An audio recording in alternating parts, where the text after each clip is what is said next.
Dapat tama sa isip at sa salita. Dapat tama, lalong-lalo na sa gawa. Dapat tama.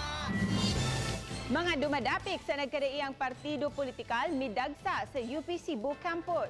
Kaya mo suporta sa mga kandidato nga midagan sa pagka-presidente atol sa kanang hugna sa presidential debate kagahapon. Si Nico Serino sa report. Sayo nga miabot ang mga supporters sa nagkadaiyang mga kandidato sa University of the Philippines Cebu aron saksihan ang telecast ikaduhang hugna sa debate sa mga presidentiables. Ihay o gimmick ang matag kampo. May mga nagmotorkada, aduna pa'y may pasundayag o cheer dance stunt. Bisan ang wala katunga sa debate nga si Senator Miriam Santiago, dunay daghang mga supporters sab nga mipatimaw. Kining grupo sa Green Thumb Coalition nagmarcha padung sa UP Cebu. Ilang gipanawagan nga i-prioritize sa mamahimong presidente ang green agenda o mga programa alang sa kalikupan.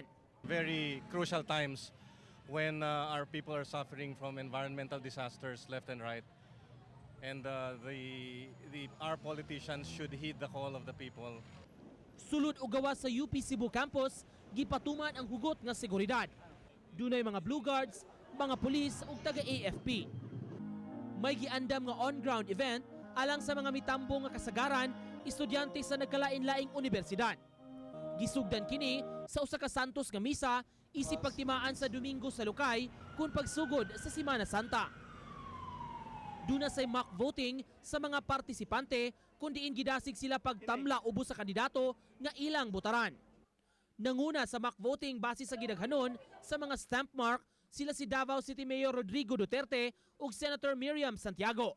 Mas daghan ang population karon sa youth and dapat educated sila, mas kabalot sila sa ilang ginapili kay with the advent of social media. Nana sila kay sir nga mo pahigbaw sa ilang kung kinsa dud ilang gusto nga iboto kung kinsa atangan kung unsa dud ang buhaton para mapalambo pa ang panggobyerno nato. Sa pagsugod sa debate, makita ang kaikag sa mga tao. Sa kalsada gawa sa campus na puno sa mga tao nga naghuwat sa live screening. Ang mga nananaw, gihatagan o higayon nga makahatag sa ilang opinyon sa nagpadayong debate. It's really satisfying to know what their stands and kanang napoy ng gawas na mga new information ba. Matod sa Police Regional Office 7, malinawon ang gipahigayong kalihukan sa Cebu. Wa sila'y natala nga untoward incidents. Aduna hinoy usa ka partisipante nga nahulog sa bleacher apan dali sab nga gitabang sa mga paramedics.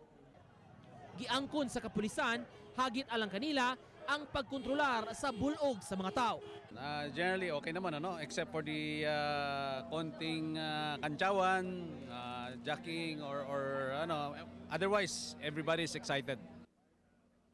Nico Sereno, Balitang Bisdak.